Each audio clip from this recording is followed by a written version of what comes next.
आके जब निकले घर से बहरिया आ सभे चाहे लड़ावल नजरिया आ सभे छुअल चाहे इनकर गोर गाल रे।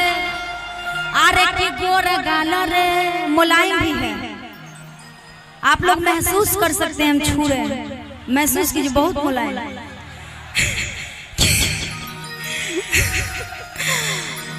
अंदर से ही महसूस कर सकते हैं आप कि सभे छुअल चाहे इनकर गोर गाल रे। अरे हई ओठ लाल रे, अरे की हई गोर गाल रे। ऊ बेचारे लेकिन अपने छू रहे हैं पूरे फीलिंग में। 17 साल में इतना बिगड़ गए, बताइए 20 साल के होंगे तो क्या करेंगे। अरे की गोरी तोरी चुनरी बला ला ला ला रे। नहीं सिपौल के बिगड़ल आदमी नहीं, बस खाली शेरता मतलब जाग जाए कि सभे छुअल चाहे हमरो गोर गाल रे। अरे की गोर गाल रे, अरे की गोर गाल रे। अरे की गोरी तोरी चुनरी बला ला ला ला रे, गोरी तोरी चुनरी बला ला ला ला रे। आ रोड पर चले लू कमाल चल रे जिया रोड पर। अरे गोरी तोरी चुनरी बला ला ला ला रे। आ रोड पर चले लू कमाल चल रे।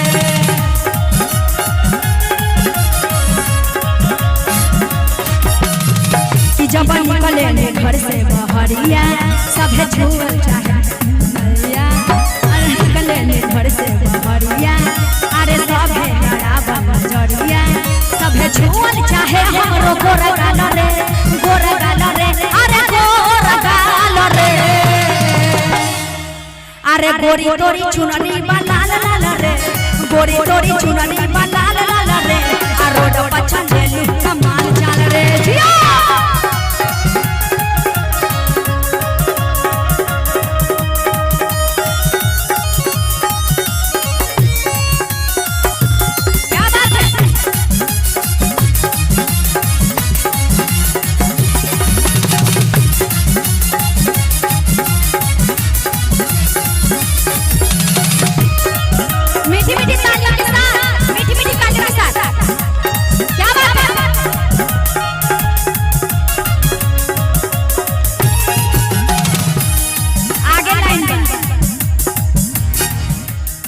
अरे सुंदर रतन बारू तहरो न जोड़बा।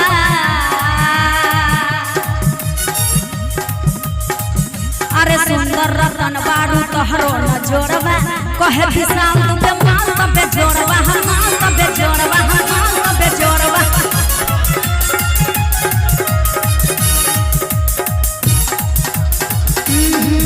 अरे सुंदर रतन बारू तहरो न जोड़बा। कहे विशाल तुबे माल तबे जोड़बा, हम माल तबे जोड़बा, हम माल तबे जोड़बा। आ सभे छुअल चाहे हमरो गोर गाल रे, गोर गाल रे। अरे गोर गाल रे। अरे की गोरी तोरी चुनरी बला ला ला रे। किधर से बोल रहे हैं? बाप रे, इधर भी है देखिए, इधर एक आदमी रही है देखिए, इधर भी खूबसूरत खूबसूरत चेहरा है जो गा रहे हैं, बहुत अच्छा गा रहे हैं। अरे गोरी, आगे का लाइन गाइएगा ठीक है? अरे मेरे साथ। अरे गोरी तोरी चुनरी बला ला ला रे, गोरी तोरी चुनरी बला ला ला रे। मीठी मीठी तालियों के साथ जिया।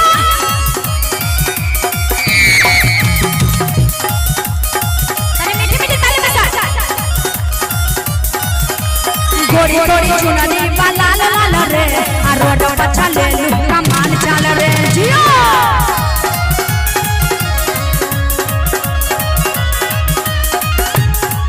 दिल इस गाने में लाइन है, अरे कि कौने कॉलेजवा में करेलू पढ़ाई।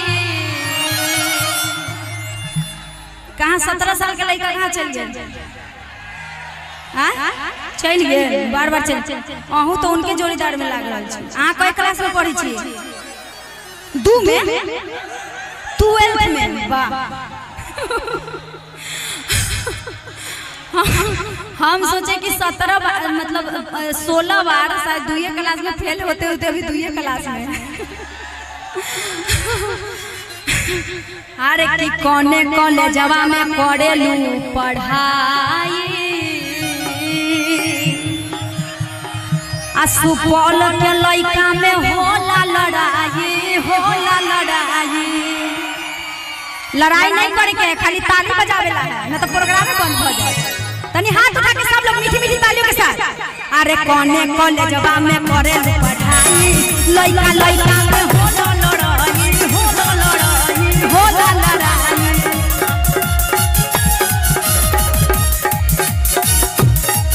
अरे कोने कॉलेजवा में पढ़ेलू पढ़ाई। आगे के लाइन याद है लइका लइका में होला लड़ाई। अरे कोने कॉलेजवा में पढ़ेलू पढ़ाई लइका लइका में होला लड़ाई।